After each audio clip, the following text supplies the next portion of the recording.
육류는 단백질과 철분의 주요 공급원으로 우리 몸에 필요한 영양소를 제공하는 중요한 식품이지만 어떻게 조리하느냐에 따라 우리의 건강에 큰 차이를 가져올 수 있습니다. 이번 영상에서는 건강하게 육류를 섭취하는 방법에 대해 알아보겠습니다. 육류 섭취의 장점과 단점. 육류는 우리 식단에서 중요한 단백질 공급원으로 단백질은 신체의 근육을 유지하고 회복하는 데 필수적인 영양소입니다. 근육뿐만 아니라 피부, 머리카락, 손톱 등의 형성과 유지에도 단백질이 필요합니다. 특히 운동 후 근육의 회복과 성장을 위해 단백질 섭취는 매우 중요합니다. 또한 육류에는 철분이 풍부하게 포함되어 있어 빈혈 예방에도 도움을 줍니다. 철분은 혈액 내 산소를 운반하는 헤모글로빈의 주요 성분으로 체내 산소 공급에 필수적입니다. 육류에 포함된 철분은 동물성 철분으로 식물성 철분보다 체내 흡수율이 높아 빈혈 예방에 더욱 효과적입니다.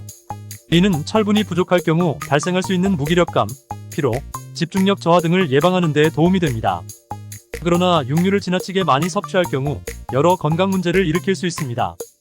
과도한 육류 섭취는 대장암, 고혈압, 동맥경화증 등 순환기 질환의 위험을 증가시킬 수 있습니다.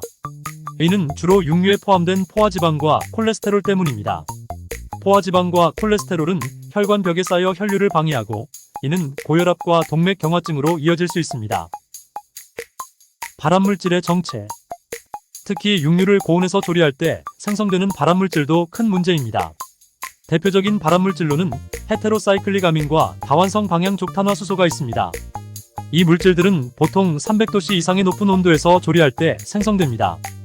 HCA와 PAH는 체내에서 DNA를 손상시켜 암을 유발할 수 있습니다. HCA는 육류를 높은 온도에서 조리할 때 생성되는 화합물로 특히 고기를 직화구이하거나 프라이팬에 구울 때 많이 생성됩니다. HCA는 고기의 아미노산과 크레아틴이 고온에서 반응하여 생성되며 이 물질은 체내에서 DNA와 결합하여 돌연변이를 일으키고 이는 암 발생의 원인이 될 수 있습니다. 반면 PAH는 고기가 불꽃에 직접 닿거나 연기에 노출될 때 생성됩니다. 숯불구이, 훈제 등에서 많이 발생하며 연기 속에 포함되어 고기 표면에 흡착됩니다. PAH는 체내에 들어가면 역시 DNA를 손상시킬 수 있습니다.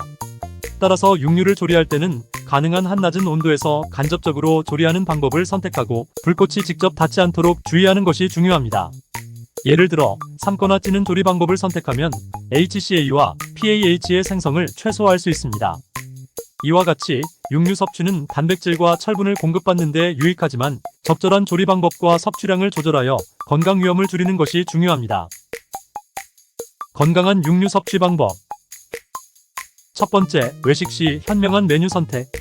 육류는 많은 사람들이 외식할 때 선호하는 메뉴입니다. 하지만 건강하게 육류를 섭취하기 위해서는 조리 방법에 주의해야 합니다.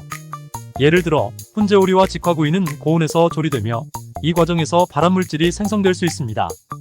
반면 샤브샤브나 전골처럼 삶거나 끓이는 조리법은 상대적으로 낮은 온도에서 조리되기 때문에 이러한 유해물질의 생성이 적습니다. 또한 기름을 많이 사용하지 않기 때문에 지방 섭취를 줄일 수 있습니다. 두 번째, 안전한 육류 조리 방법. 고기를 건강하게 조리하려면 끓이기나 찜 같은 간접적인 가열 방법을 사용하는 것이 좋습니다. 이는 고기 내부까지 균일하게 열을 전달하여 병원성 미생물을 효과적으로 제거할 수 있습니다. 그러나 고기를 구워야 제맛이라고 생각하는 사람도 많습니다. 이 경우 숯불구이를 할 때는 불꽃이 직접 고기에 닿지 않도록 주의해야 합니다. 불꽃이 직접 고기에 닿으면 PAHS 다환 방향족 탄화수소와 같은 발암물질이 생성될 수 있습니다. 프라이팬을 이용할 때는 중간 불에서 서서히 구워 타지 않게 하는 것이 좋습니다. 또한 훈연 과정에서 발생하는 유해물질이 식품에 오염될 수 있으므로 훈연식품 섭취를 줄이는 것이 바람직합니다. 세 번째, 적절한 조리 온도와 시간. 육류를 건강하게 조리하기 위해서는 적절한 온도와 시간을 지키는 것이 중요합니다. 일반적으로 150에서 160도씨의 중간 불에서 조리하는 것이 가장 좋습니다. 너무 높은 온도에서 오랜 시간 조리하면 단백질이 변성되고 발암물질이 생성될 수 있습니다. 이를 방지하기 위해 전자레인지를 이용해 미리 1분에서 2분 정도 가열하여 조리 시간을 단축할 수 있습니다. 또한 고기를 작게 토막 내어 조리하면 열이 고기 내부까지 빠르게 전달되어 조리 시간을 줄일 수 있습니다.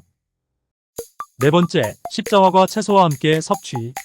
양배추, 브로콜리, 케일 등 십자화과 채소는 인돌스리카비놀과 설포라판 같은 화합물을 함유하고 있습니다. 이 화합물들은 고기 조리 과정에서 생성될 수 있는 발암물질을 체외로 배출시키는 데 도움을 줍니다. 따라서 고기를 섭취할 때 이러한 채소를 함께 먹는 것이 좋습니다. 예를 들어 고기를 구울 때 브로콜리나 양배추를 곁들여 먹으면 발암물질의 체내 흡수를 줄일 수 있습니다. 육류는 우리 몸에 필요한 중요한 영양소를 제공하는 식품이지만 올바르게 섭취하지 않으면 건강에 해로울 수 있습니다.